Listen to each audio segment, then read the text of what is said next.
نبينا محمد وعلى آله وصحبه أجمعين أما بعد فقد قال الله تبارك وتعالى في كلامه المجيد والفرقان الحميد بعد أعوذ بالله من الشيطان الرجيم بسم الله الرحمن الرحيم ألم نجعل له عينين ولسانا وشفتين وهديناه النجدين وقال النبي صلى الله عليه وسلم إن الله كتب على ابن آدم حظة من الزنا أدرك ذلك لا محالة فزنا العين النظر وزنا اللسان النطق والنفس تمني وتشتهي والفرج يصدق ذلك ويكذب۔ اللہ رب العالمین کے ہم پر بے شمار احسانات ہیں۔ اس نے ہمیں رمضان المبارک کا عظیم مہینہ عطا کیا، اور صرف عطا نہیں کیا بلکہ اس میں عبادات کی توفیق دی، اور اس کی کئی نعمتیں ہیں۔ اللہ رب العالمین خود فرماتا ہے وَإِن تَعُدُّوا نِعْمَةَ اللَّهِ لَا تُحْصُوهَا، کہ اگر تم رب العالمین کی نعمتوں کو شمار کرنا شروع کرو نہیں گن سکتے۔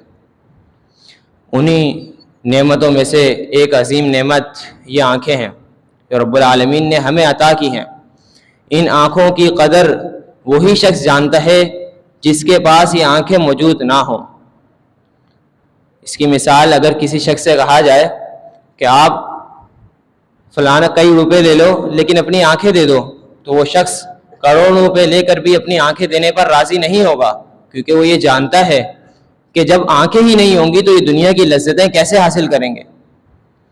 تو کچھ لوگ اللہ رب العالمین کی اس عظیم نعمت کا شکر ادا کرتے ہوئے اس سے اس کی عبادات کر کے اس رب العالمین کو راضی کر رہے ہیں، تو کچھ لوگ انہی آنکھوں سے جو رب العالمین کی ہی نعمت ہے اسی سے اس کی نافرمانیاں کر رہے ہیں۔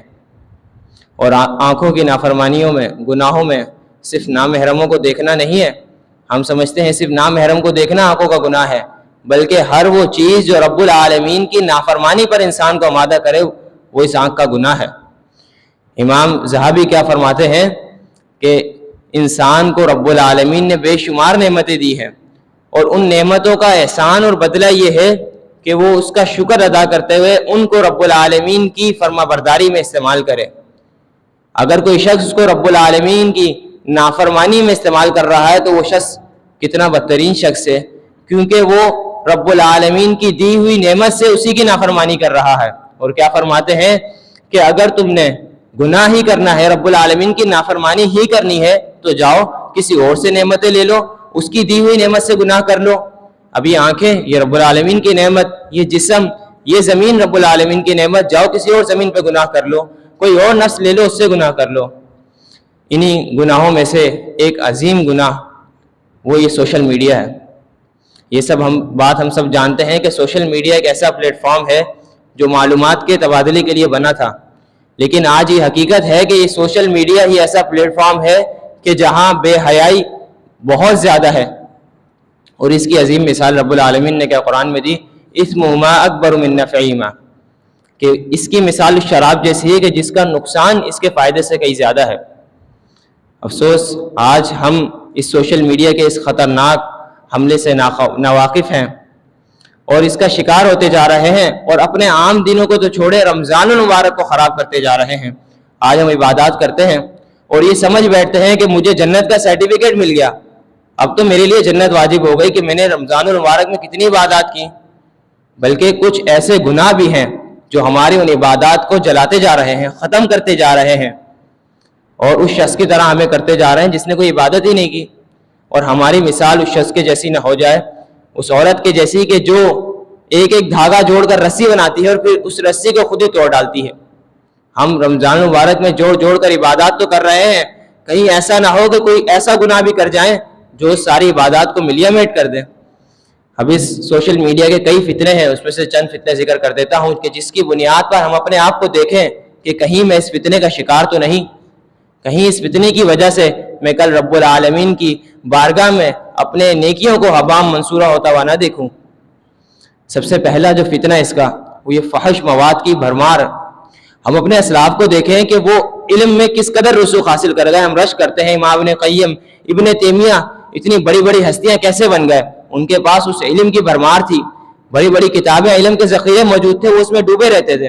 آج ہم پر رب العالمین کی سب سے بڑی آزمائش اور یہ فتنہ ہے کہ جس پر بے حیائی اور فحش مواد کی اس قدر بھرمار ہے کہ کوئی شخص کمرے میں بیٹھ کر، اکیلے بیٹھ کر کیا سے کیا دیکھ رہا ہے کوئی شخص نہیں جانتا، کہاں سے کہاں پہنچ جاتا ہے، وہ اس کو کیا کیا دکھا دیتا ہے۔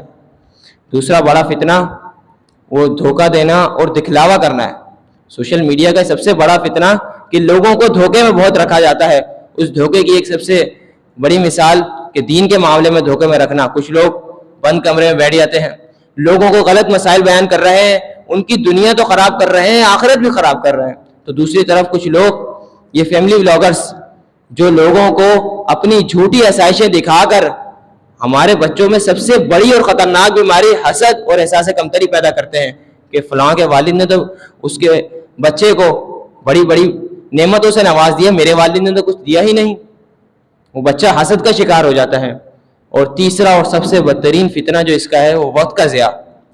وقت کا ضیاع اتنی برا عمل ہے کہ امام ابن قیم فرماتے ہیں وقت کا ضیاع موت سے بھی بدتر ہے، کہ ایک شخص مر جائے اس سے بہتر ہے کہ وقت ضائع کر رہا ہے، کیونکہ وقت جو ہے موت اس کو اس دنیا سے دور کر رہی ہے۔ ومل متاع الدنیا الا غرور، کہ اس دھوکے والی دنیا سے موت اس کو دور کر رہی ہے، مگر یہ وقت کا ضیاع اس رب العالمین سے دور کر رہا ہے جو اس سے بے پناہ محبت کرتا ہے، اس قدر محبت کرتا ہے کہ روز رات کو اس کی خاطر آسمان دنیا پر آتا ہے اور یہ صدائیں لگاتا ہے، میرے بندے تو نے دن میں گناہ کر لیا، تو مجھ سے معافی نہیں مانگ سکا، تجھے لوگوں سے شرم آتی تھی، تو رات میں آ کے مجھ سے معافی مانگ لے۔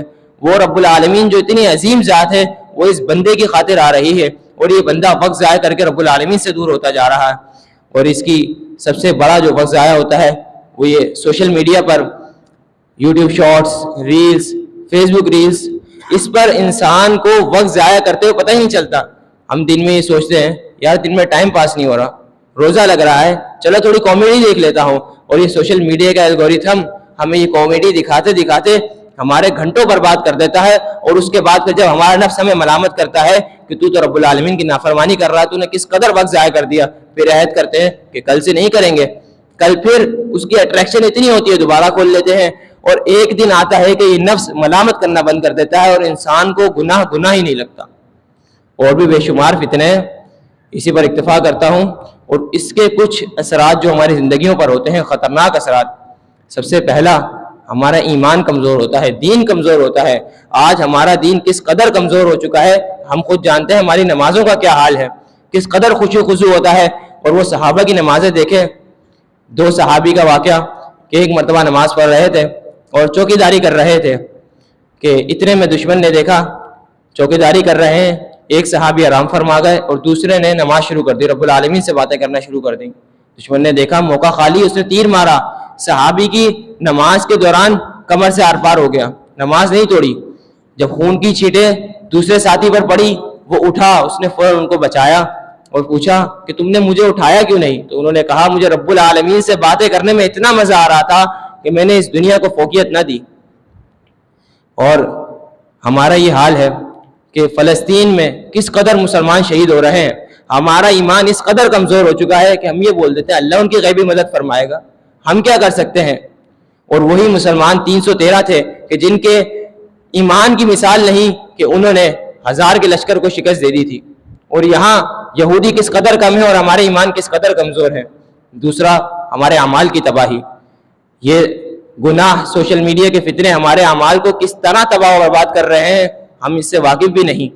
ہم اعمال تو کرتے جا رہے ہیں رمضان میں، ہمیں یہ احساس نہیں کہ ہمارے گناہ اس اعمال کو بھی تباہ کر رہے ہیں۔ اور تیسرا سب سے خطرناک، ہمارے دل سخت ہو چکے ہیں۔ اس کا سب سے بڑا فتنہ ہمارے دل اس قدر سخت کر دیے کہ اس کی مثال روڈ پر کسی کا ایکسیڈنٹ ہوتا ہے، وہ ایکسیڈنٹ میں تڑپ رہا ہے وہ شخص، لیکن ہمارے دل اس قدر سخت ہو چکے ہیں کہ اس کو اٹھانے کے بجائے یا تو اس کے برابر سے گزر جاتے ہیں یا اس کی ویڈیوز بنانا شروع کر دیتے ہیں۔ یہ توفیق نہیں ہوتی کہ اس شخص کو اٹھائیں، اس قدر دل سخت ہو چکے ہیں۔ چوتھا جو آج ہماری ہر کسی کی شکایت ہوتی ہے، ذہنی دباؤ، ڈپریشن اور نفرتیں۔ ہمارے درمیان نفرتیں بہت بڑھ چکی ہیں، ایک دوسرے سے سلام کرنا گوارا نہیں کرتے کہ میں اس سے سلام کیوں کروں۔ ٹینشن اتنی ہے، گھر کے معاملات بہت ٹینشن ہے، ڈپریشن میں رہتے ہیں، سکون نہیں ہے زندگی میں۔ ادھر اللہ رب العالمین فرماتا ہے الا بذکر اللہ تطمئن القلوب، اللہ کے ذکر میں تو دلوں کا سکون ہے، اور ہم اللہ کے ذکر سے دور جا کے سوشل میڈیا کے پاس جاتے ہیں، اس گناہوں کے پاس جاتے ہیں۔ اور چوتھا، حسد اور احساس کمتری۔ اس فیملی بلاگرز نے ہمارے بچوں کے درمیان کس قدر حسد پیدا کر دیا ہے۔ دوست سے نفرتیں کرتا ہے۔ اس کی عظیم مثال سوشل میڈیا پر ایک واقعہ ہوا کہ ایک دوست نے اپنے دوست کو ہی قتل کر دیا۔ کس بنیاد پہ؟ حسد۔ یہ حسد بہت خطرناک بیماری ہے، اور ایک عظیم جو اس کا ہماری زندگیوں پر اثر ہوتا ہے وہ ہمارے اندر سے حیا ختم ہو چکی ہے۔